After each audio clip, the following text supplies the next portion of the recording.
Our next work of art by Rembrandt is the Company of Captain Frans Banning Cocq. It's also known as the Night Watch, and so that's why I put it in parentheses there. You see on the title, the Company of Captain Frans Banning Cocq, and then the Night Watch. So what we're looking at here is another group portrait of, well, you guessed it, this is the Company of Captain Frans Banning Cocq. Now, it gets the misnomer of the Night Watch because it is such a dark painting, and for a time, art historians had lost track of it and didn't have the proper identification of it. And it's such a dark scene that it was misunderstood as perhaps being a group of guardsmen on watch in the middle of the night walking through city streets. And so that's how it earned the name Night Watch. However, it has had extensive restoration, and documents have come to light to help re-identify and correctly identify this as a group portrait of militiamen that were under the two officers, Captain Frans Banning Cocq and his lieutenant. His lieutenant was Nielman van Rutenburg. And these were 16 members of their militia, and they were musketeers. Musketeers, like the Three Musketeers bar, not the candy bar. Musketeers, like the Three Musketeers by Alexander Dumas. Not exactly. When we think of the Three Musketeers, the book, the movies, the TV miniseries and stuff like that, that's in France. But they were carriers of muskets, the gun. So when we say musketeers, we're not referring to those specific guys. We are referring to simply guys whose weapon were muskets. Just like we saw archers, archers of St. Hadrian, muskets, musketeers. So this was a group of militiamen who fought with muskets. See it? Oh, there's a musket. Oh, there's a musket. Oh, there's a musket. Oh, there's a musket. Oh, yes. So you get it? So it was a group of musketeer militiamen, and they fought under Captain Frans Banning Cocq. This painting originally was in their headquarters. It moved around through several different hands.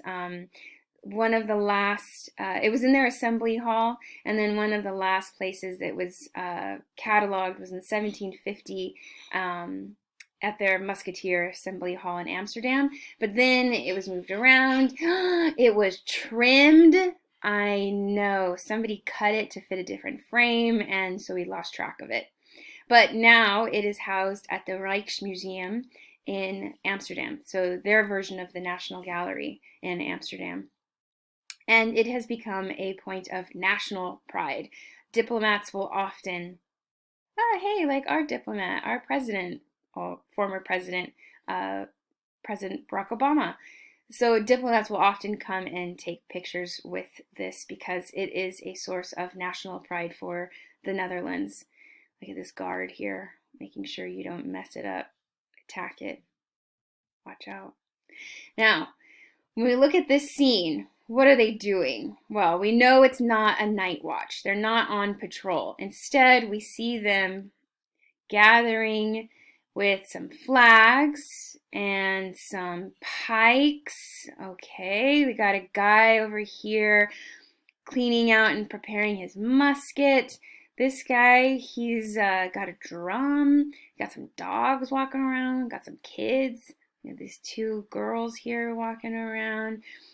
This guy's preparing his musket too. And then in the middle, oh, his mouth is open. Captain's talking, right? And he's reaching this gesture forward here. What's happening is, well, what historians believe is happening is that they've all gathered here in preparation for a parade. They're about to parade or have a procession through the city streets, and they've gathered in this back alley here, getting all together. They're going to start to march through the city because they are celebrating their victory over the Spanish monarchy. and their Declaration of Independence. So, what we have is the gathering of the musketeers, these men who have fought together, and their captain, their lieutenant, they're getting their flags, they're getting their pikes, they're all going to get in formation.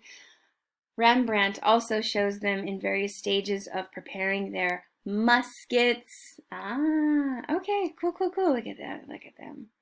Okay, so there's this like revital, there's this energy in this piece. Let's think again about how terrible group portraits can be. We get to see every individual. Every individual, look at the light. Did you even notice that before? It's a dark scene, tenebrism, and yet there's a pop of light on everyone who paid to be in this scene. What about her, Miss Cortez? We'll get to her. We'll talk about her. But do you see what I mean about a director of light? He's giving us this light source somewhere, hidden light source, typical Baroque, and then pop, pop, pop, pop, pop, so that we can move through backwards and forwards in this composition. Notice how he's using the flags and the pikes to create this movement, diagonal lines. Are they raising that flag? Are they lowering the flag? Getting into formation. And it also all points, let me draw for us here. It all helps to focus us into and down into the scene, right? Nice. They're like big giant arrows. Look here, look here, look here, look there. Oh. So compositionally, genius, but we wouldn't expect anything less of Rembrandt, right? Now, about that young woman. What is this little kid? What is this little girl doing in the middle of a militia, in the middle of setup for the parade? I hate to tell you this. We don't know. Huh? That's not an answer, Miss Cortez. I know, historians, we like to have all the answers, and sometimes we don't. We don't know exactly why she's here. The men are preparing for a parade. We cannot identify her. There is no specific elements that mark her as a figure we can name. However, there is some intention. She has to be here for a reason. If Rembrandt is a director of light, then why does he have this dramatic spotlight right on this young girl? There has to be a reason. Do you want to hear some ideas? Of course you do. So, and if you don't, well, too bad, I'm going to tell you. So, this young girl, she has on her belt a dead chicken. Ooh. Some historians believe that this dead chicken, it sounds very similar when you say the word in Dutch. When you say chicken claw in Dutch, klaar, it sounds very similar to the word for musket. I'm not going to say it because I will not butcher the Dutch language more than I already have by saying klaar. But the connection between the way that chicken claw sounds like musket, maybe she's a symbol for the musketeers.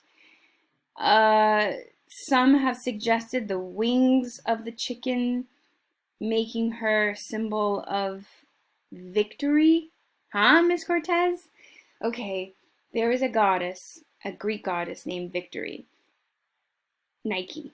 The Romans call her Victory. And she's known to have these beautiful big wings. Historians say, well, chickens have wings, so maybe this is the victorious musketeers, and this is Victory as she's kind of wandering through the crowd. The problem I see with that is, do chickens fly very well? No! Why would you want a chicken for your victory? So, she's also got a sack of coins of money. Is she prosperity? Is she good fortune? That's another theory posed. There isn't a definitive answer. And why is she with this other little girl here that we don't see very well? We don't know. It is a question. I wish I had an answer for you. But instead of an answer, what I do have is some fun. Below this video, I am going to include an event that happened in a mall in the city of Breda to celebrate the reopening of the Rijksmuseum in Amsterdam. Breda? Does that sound familiar? Yes! Remember Velázquez, the surrender at Breda, part of this ongoing battle for the territory? So Spain had, for a time, defeated and gained back Breda. Spoiler alert, they lost it.